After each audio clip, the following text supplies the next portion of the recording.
Hi, welcome Tabletop Gamers. I'm the Dice Prophet. I regret to inform you that due to audio issues midstream, the remainder of this session's audio is either unrecorded, corrupted, or all around unlistenable. So in lieu of the usual episode, I'll be giving you a Dungeon Master's recap of the events that transpired. Let's dive in. At dawn on the first day, the party, consisting of Abner, Yuriko, Grellis, Asteron, and the White Dragon Skadi, leave the Druid tribe and begin their journey towards the mountains. The most direct path to the Alifu Vitur Mountains is a 125-mile-long trek across the treacherous frozen lands, occupied by hostile enemy forces, and is estimated to take 4 to 5 days to complete on foot.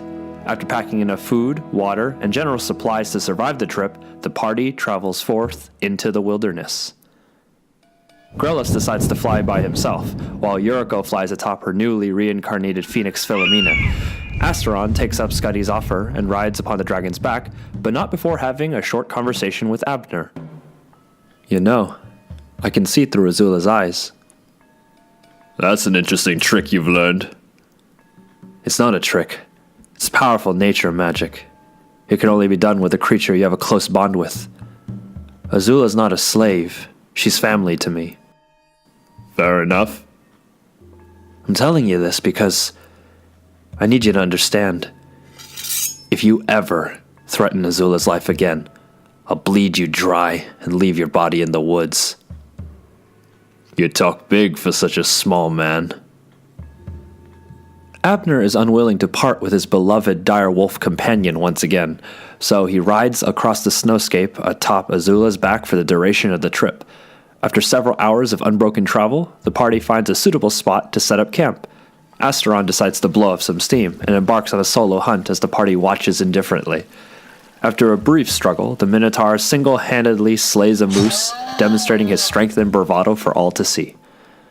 On the second day, the party must pass through the scattered remnants of the Frost Giant army. With the majority of the party taking to the skies, this left Abner with the sole objective of breaking the line on the ground level. Abner and Azula silently rushed through the forest as Yuriko and Philomena flew low, obscured by conjured mist, in order to provide air support. Eventually, the giants picked up their trail and began to pursue the lone wolf and rogue. Abner held off the encroaching horde with his draconic crossbow, while Yuriko and Philomena rained fire upon the army, scattering them even further. In time, Abner and Azula evaded their foes and emerged from the forest, alive and barely scathed. That evening, Yuriko notices an eerie amber glow emanating from the woods beside their campsite. She and her party investigate and come across a strange staff firmly planted into the earth. The item is a gnarled oak haft with a shimmering crystal embedded at the top within a nestle of branches. Yuriko reaches forth and retrieves the mysterious artifact, which is warm to the touch despite being exposed to the freezing air for an unknown period of time, possibly years. Unable to identify its properties, they bring it back to the campsite, and Skadi, the dragon, gasps in shock the instant her massive eyes fall upon it. That's Kalistar's staff. So it's been out here after all these years. Who's Kalistar? An old friend. It was his idea to rebel against his Vondur. Everything you see here was his legacy. That staff is no normal weapon. It must choose a worthy owner. And it has chosen you, Yuriko. What does it do?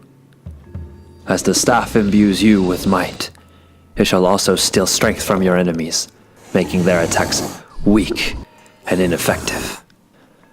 That night, Yuriko noticed that Skadi does not sleep and looks into the distance with a forlorn stare until morning.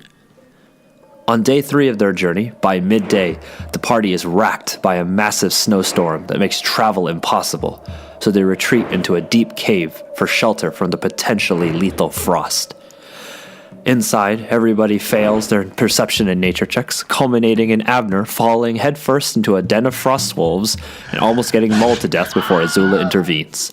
His companion successfully asserts her dominance over the pack, granting the party a safe place to stay for the remainder of the night. As the party weathers the storm within the confines of the Frostwolf Cavern, the party inquires Skadi about the scar on her chest. She regales them about how she received such a ghastly wound and survived. This scar was given to me by Isvander itself. As we pushed the primordial back into his elemental prison, it lashed out in desperation. Unfortunately, I was not as nimble as I was in my old age. With a tendril of frost, Isvander pierced my breast, miraculously missing my heart. But I knew that the wound would eventually kill me. But instead of being allowed to die alongside my companions, my dragon rider dismissed me from the fight in order to save my life.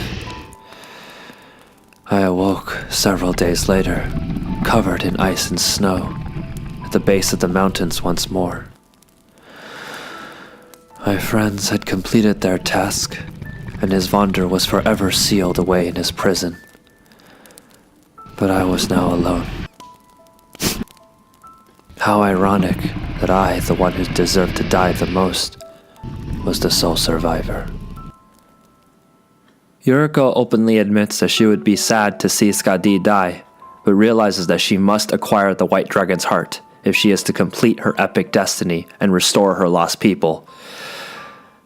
Skadi admits that she has lived a long life, filled with joy as well as pain, and in the end she welcomes death, but only after her final task is completed.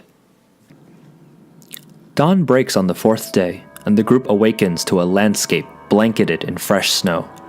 The journey takes them closer to the eponymous Silverclaws, upon which no life could survive. Skadi reminds the party that this landmark was carved out when Isvander was being dragged into its elemental prison on the eve of its defeat. Thus, they are still imbued with some remnant elemental energy, preventing life from returning even after 1,000 years had passed. Within the swirling fog of the earthen scar, Abner spots a sword that had been planted into the ground. It appears to be a one-handed, single-edged curved blade, and atop the pommel there rests a solitary winged helmet. The freezing mist is ebbing and flowing around the peculiar monument and creating a clearing, as if the extreme cold is somehow repelled by it. Abner attempts to reach the magic weapon on foot, but is racked by a sub-zero chill the instant he steps foot into the aura. Against his better instincts, he trudges on, eventually reaching the weapon and grasping it in his hands. Philomena then swoops him up, saving him from freezing to death on the spot. And Abner later laments that it would have been wiser to let Philomena simply fly by and grab the item herself, instead of foolishly traversing such hazardous terrain on foot. Skadi tells Abner that he has acquired the sword that once belonged to the legendary fighter Angharad, who is also her dragon rider's lover. The blade is spell-forged and crafted from a thin and flexible steel. Together, it creates a weapon that can cut deeper than the heaviest great axe. In the waning daylight, Skadi decides to go hunting in order to prepare herself for the arduous fight to come. In full view of the party, the white dragon descends upon a solitary mammoth and roars a challenge. Although old age had diminished her grace, it had done little to reduce her ferocity. The two titanic beasts clash in a violent display of teeth, claws, and tusks, finally culminating with Skadi as the undisputed victor. She shares her bountiful kill with the party, and the rest of the night passes without incident.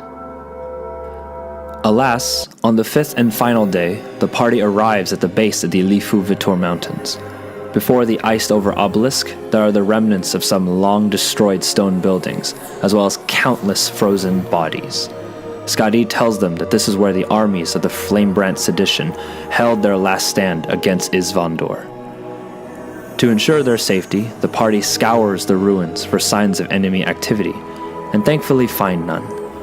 Asteron, however, finds a thick black metallic band with a white lotus and small hexagonal amber jewel laid at the base of an unmarked gravestone. The ring is also imbued with mystical power, and seems to react positively in proximity with Abner's new sword and Yuriko's new staff. Skadi realizes that the party may have found the long-lost implements of spring, which were wielded by her old party members during their last fight with Isvander. This ring in particular once belonged to Obadiah, the half-orc general who led the Flamebrand armies on the ground after Kelistar fell. Surrounded by the corpses of a successful yet costly rebellion, the party sleeps uneasily. On the next day, they plan to enter the mountains and do battle with a primordial within its prison. And thus concludes our session. The party survives their dangerous and long trek through the snowy wilderness, and they arrive at the base of the Lifu Vitor Mountains, where the evil primordial, Isvandor, slumbers underneath. Throughout their journey, they learn to trust the white dragon Skadi and learn that she is truly a noble beast indeed. And they have also acquired the implements of spring, ancient relics crafted to do battle with Isvandor itself. Thank you very much for joining me in this adventure. Hope to see you next time, and until then, this is the Dice Prophet signing out. Your turn.